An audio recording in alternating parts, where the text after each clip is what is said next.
बिस्मिल्लाहिर्रहमानिर्रहीम। अस्सलाम वालेकुम नाज़रीन ग्रामी, शायद आपके इल्म में ना हो कि मस्जिद क़ुबा को बहुत ज़्यादा वसी करने की काविशों और कोशिशों का जब आगाज़ किया गया तो एक कुएं की खुदाई का अमल भी हुआ। इस कुएं की खुदाई के अमल के दौरान जो बात सामने आई वो बड़ी हैरानकुन बात थी। ये कुआं छोटा सा कुआं नहीं था, एक बात। दूसरी बात ये कि कुछ लोगों ने ये बात भी कही कि इस कुएं की खुदाई का होना बुनियादी तौर पर अपने आप में ही एक मौजज़ा है।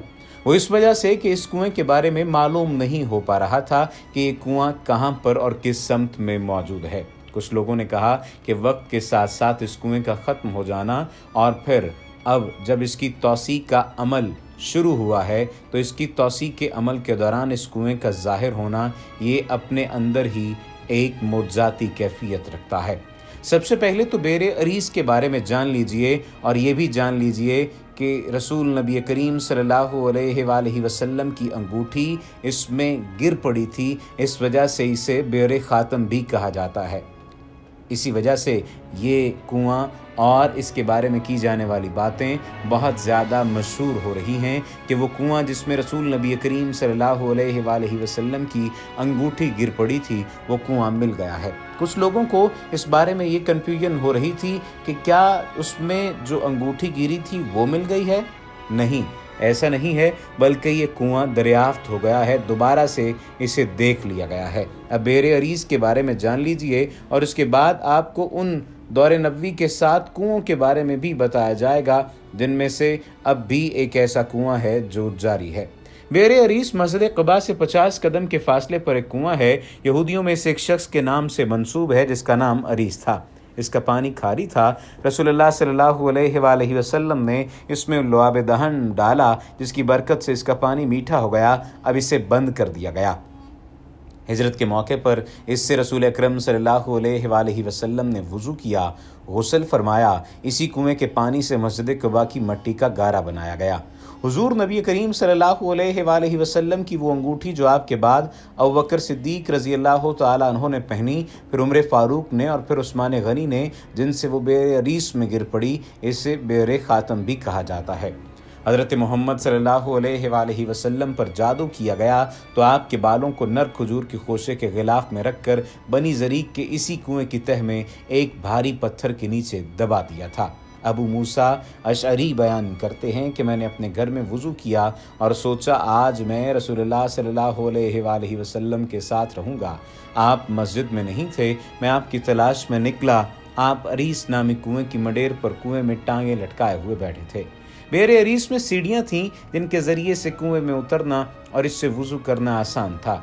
714 हिजरी में इस कुएं की तजदीद की गई। अब इसमें उतरने का रास्ता बंद था, इसकी इमारत भी बाकी नहीं। ये बात कही जाती है कि रूमियों के किसी गुलाम ने जो ख़बास्ते नफ्स और निफाक के मरज़ में मुब्तला था, इसका एक बाग था, उसने निशानात मुस्तफ़ा सल्लल्लाहु अलैहि वसल्लम को मिटाने की गरज से बंद कर दिया और इमारत को ख़त्म कर दिया।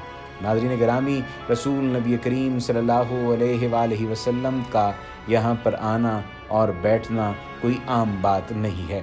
अंगूठी की गुमशुदगी के अगर वाक़े के बारे में बात कर ली जाए तो सैयदना उस्मान गनी रज़ियल्लाहु ताला अन्हु की अंगूठी इसी बेर अरीस में गिरी थी। ये मुक़द्दस अंगूठी अव्वलन हुज़ूर नबी करीम सल्लल्लाहु अलैहि वसल्लम के हाथ में रही, फिर आपके विसाल मुबारक के बाद सैयदना अबू बकर सिद्दीक़ रज़ियल्लाहु ताला अन्हु ने इसे पहना, फिर सैयदना उमर रज़ियल्लाहु ताला अन्हु ने और बाद में इसे उस्मान रज़ियल्लाहु ताला अन्हु ने पहना। एक दिन सैयदना उस्मान रज़ियल्लाहु ताला अन्हु इस बेर अरीस पर बैठे अंगूठी उतार कर उंगली में फेर रहे थे कि अचानक इस कुएं में गिर गई। मुसलसल 3 दिन तक तलाश जारी रही मगर अंगूठी न मिल सकी। तमाम पानी निकाला मगर नाकामी हुई और कहा जाता है कि अंगूठी आज तक किसी कुएं में कहीं मौजूद है। नबी करीम सल्लल्लाहु अलैहि वसल्लम का फरमान आलिशान है जिसके तनाजुर में इस अंगूठी की गुमशुदगी इस बात की अलामत भी तसव्वुर की जाती है कि इस वाक़े के बाद उम्मत मुसलमान की वहदत बरकरार न रह सकी और फितना और फसाद का एक दौर शुरू हुआ जो आज तक जारी है। अंगूठी की गुमशुदगी के वाक़े के बाद इस कुएं को बेर अरीस के साथ बेर ख़ातम भी कहा जाने लगा। अरबी में ख़ातम अंगूठी को कहते हैं जबकि बेर कुएं को कहा जाता है। کنواں اپنی اصلی حالت میں موجود نہیں ہے، اور اب جب کھدائی ہوئی ہے تو پھر یہ معلوم ہوا کہ یہ کنواں یہاں پر موجود ہے۔ ناظرین گرامی، سیدنا ابو موسیٰ اشعری رضی اللہ تعالیٰ عنہ فرماتے ہیں کہ میں دربانی کے فرائض سر انجام دے رہا تھا، یعنی یہ پورے کا پورا واقعہ ہے جو کہ اس سے یعنی بئر عریس سے منسلک ہے۔ یہ مقدس کنواں مسجد قباء شریف کے قریب ہے، اور اس کنویں کو یہ شرف حاصل ہے کہ حضور نبی کریم صلی اللہ علیہ وآلہ وسلم اس پر تشریف لائے تھے۔ عریس ایک یہودی کا نام تھا، یہ کنواں اسی کی ملکیت تھا، اسی مناسبت سے یہ بئر عریس کہلایا، جیسا کہ میں نے پہلے بیان کیا ہے۔ یہ مسجد قباء سے 37 میٹر کے فاصلے پر واقع تھا اور یہ 12 میٹر گہرا تھا۔ سیدنا ابو موسیٰ اشعری رضی اللہ تعالیٰ عنہ بیان کرتے ہیں کہ میں نے ایک مرتبہ پختہ ارادہ کیا کہ آج دن بھر شاہ کونین صلی اللہ علیہ وآلہ وسلم کے لیے آپ کی صحبت میں حاضر رہوں گا۔ اس ارادے سے میں نے گھر ہی میں وضو کیا اور مسجد میں آ کر حضور انور صلی اللہ علیہ وآلہ وسلم کے متعلق دریافت کیا۔ مجھے بتایا گیا کہ ابھی اسی سمت یعنی قباء کی طرف تشریف لے گئے ہیں۔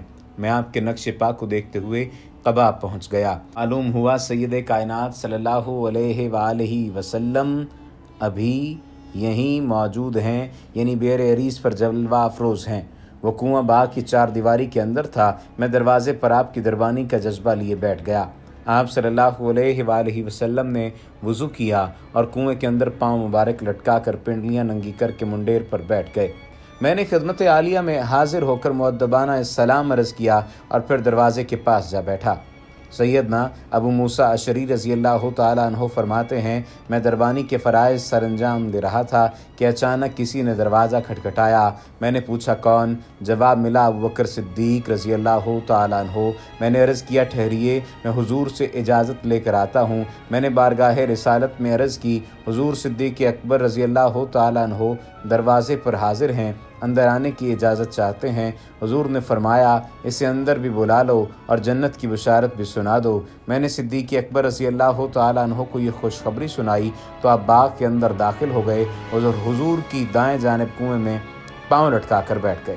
سیدنا ابو موسیٰ اشعری رضی اللہ تعالیٰ عنہ فرماتے ہیں کہ پھر کسی نے دروازہ کھٹکھٹایا۔ میں نے پوچھا کون؟ جواب ملا میں عمر رضی اللہ تعالیٰ عنہ۔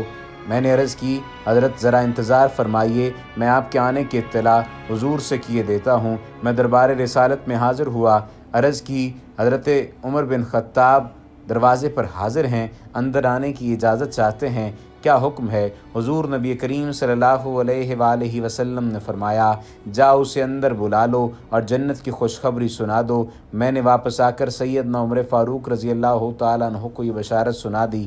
آپ اندر تشریف لے آئے، حضور کی بائیں جانب کنویں میں پاؤں لٹکا کر بیٹھ گئے۔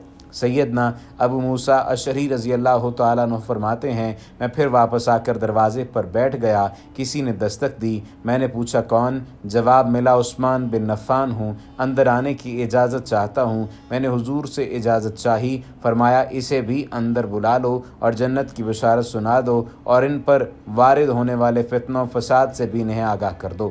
میں نے واپس آ کر بشارت سنا دی۔ آپ صلی اللہ علیہ وآلہ وسلم کے پاس آ کر آپ رضی اللہ تعالیٰ عنہ بیٹھ گئے کہ دائیں بائیں جگہ نہ تھی۔ اللہ سبحانہ وتعالیٰ بئر عریس کی زیارت کرنے کی، مسجد قباء کی زیارت کرنے کی توفیق عطا فرمائے۔ وما علینا الا البلاغ المبین۔